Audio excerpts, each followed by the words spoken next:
Adapun hal penting yang terdapat di jurnal A Scooping Review of Research on School-Based Outdoor Education in the Nordic Countries. Ciri khas negara-negara Nordik ini adalah negara yang memiliki kondisi cuaca yang cukup ekstrim. Nah, musim dingin di negara ini bisa menjadi lebih panjang dibandingkan dengan musim lainnya, namun musim panas juga bisa lebih panjang dari negara lainnya. Nah, sekolah harus menyesuaikan terhadap kondisi lingkungan di negara-negara tersebut dalam menyesuaikan pendidikan mereka. Nah, adapun hal yang disoroti pada artikel yang menurut saya merupakan hal yang penting dibahas di dalam artikel ini, yang pertama adalah fokus pada pendidikan berbasis alam dan pengaruhnya yang terhadap siswa. Nah, dalam artikel dibahas bahwa banyak penelitian yang menunjukkan bahwa adanya outdoor education di negara-negara Nordik yang berkontribusi positif terhadap aspek kesehatan, kesejahteraan, dan pengembangan sosial siswa. Nah, kegiatan outdoor itu tidak hanya meningkatkan hubungan siswa dengan alam, tetapi juga memupuk rasa identitas, keberlanjutan, dan keberanian mereka. Kemudian, berdasarkan pandangan guru, studi menunjukkan bahwa guru memandang outdoor education merupakan hal yang positif. Nah, mayoritas guru di sana berpendapat bahwa outdoor education secara positif karena mampu mempererat hubungan dengan hubungan siswa dengan alamnya dan mendukung proses belajar. Nah, namun mereka juga menghadapi tantangan seperti kekurangan waktu, sumber daya, dan dukungan dari pihak sekolah. Jadi ada persepsi-persepsi guru yang memang memandang bahwa kegiatan outdoors tersebut merupakan hal yang positif. Kemudian yang ketiga, hal yang disoroti adalah konteks budaya dan multikulturalismenya. Dalam artikel di Norwegia dan Swedia, bahwa pendidikan tersebut mengaitkan free life dengan budaya nasional dan kurikulumnya. Namun, ada keberagaman budaya dan sosial di negara-negara Nordik yang menimbulkan pertanyaan, apa sih kesetaraan akses dan pengalaman education luar kelas atau outdoor education yang perlu dieksplorasi lebih lanjut. Kemudian, hal yang disoroti dalam artikel juga penggunaan teknologi dalam outdoor education. Kemudian menurut guru, belajar di luar ruangan memberi pengalaman positif, kemudian pembelajaran di luar ruangan memberikan pembelajaran secara holistik. Kemudian juga dibahas dalam artikel bahwa kegiatan outdoor menjadi fokus utama untuk meningkatkan kesadaran dan kompetensi siswa terkait isu lingkungan.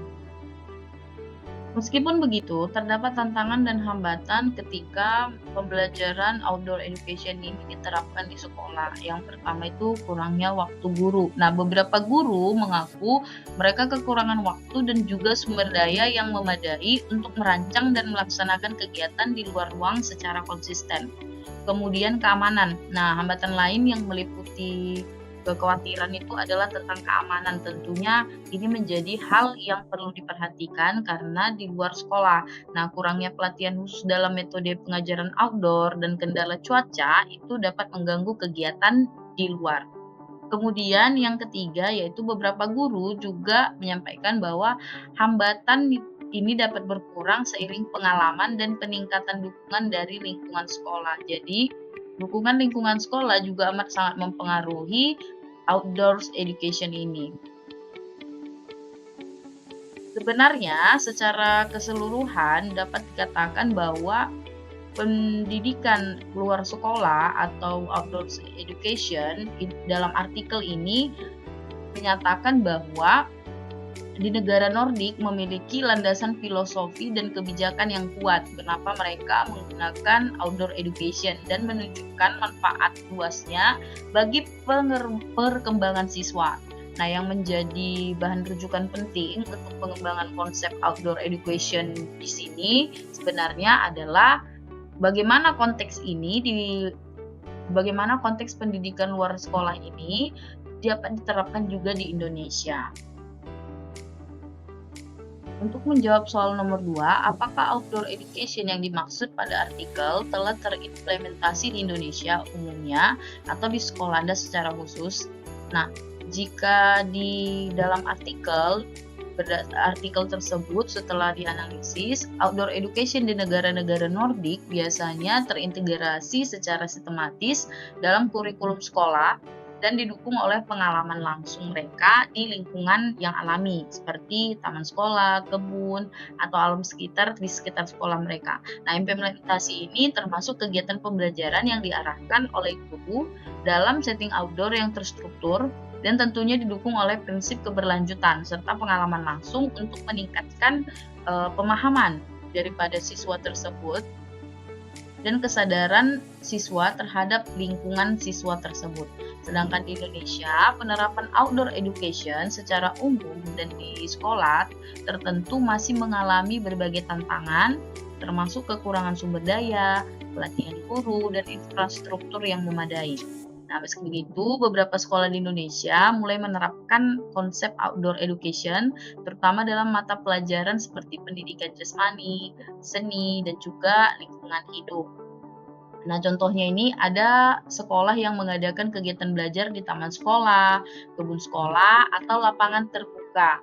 Nah, misalnya juga di sekolah kami juga melakukan kegiatan yang berhubungan dengan lingkungan sekolah atau keluar sekolah. Misalnya jika saat siswa diajar pembelajaran jasmani, pendidikan jasmani, tidak seterusnya berada di kelas belajar teori, namun mereka juga belajar secara praktik, misalnya lari di lapangan atau bahkan bermain bola.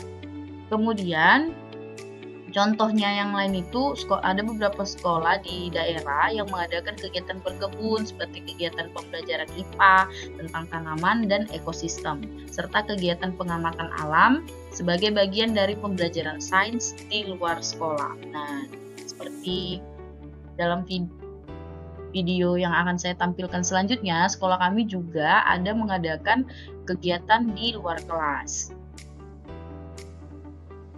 Adapun contoh konkret, nah berdasarkan sumber detik.com, ada sekolah dasar di Bali yang mengadakan kegiatan berkebun dan pengamatan burung sebagai bagian dari pelajaran IPA dan seni.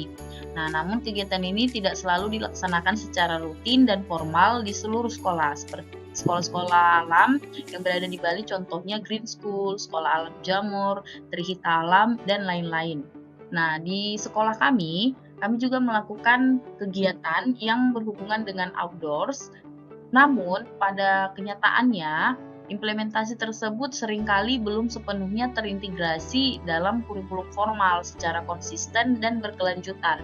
Kegiatan outdoors cenderung bersifat insidental dan terbatas pada kegiatan ekstrakurikuler atau bahkan hanya proyek tertentu saja. Tidak semua pelajaran dalam kurikulum tersebut berhubungan dengan outdoors, namun ada materi-materi tertentu atau bahkan ada proyek-proyek tertentu saja yang melibatkan siswa untuk belajar di luar. Nah, sedangkan di negara-negara Nordik bukan bagian integral dari proses pembelajaran harian yang sistematis seperti yang umumnya dilakukan mereka. Jadi kalau di negara-negara Nordik tersebut, proses pembelajaran luar kelas atau outdoor education merupakan satu kesatuan dengan kurikulum. Sementara di sekolah di Indonesia belum secara keseluruhan, terkhusus lagi di sekolah kami yang hanya pada proyek-proyek atau materi-materi tertentu saja menggunakan outdoor education.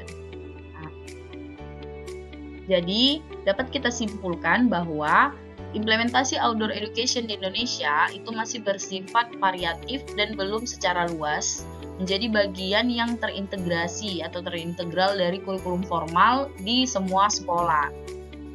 Berbeda dengan praktik yang lazim dan sistematis di negara-negara Nordik seperti Swedia atau Norwegia, peningkatan sumber daya, pelatihan guru, dan integrasi kurikulum yang mereka gunakan lebih sistematis diperlukan agar outdoor education yang mereka terapkan dapat lebih efektif dan konsisten.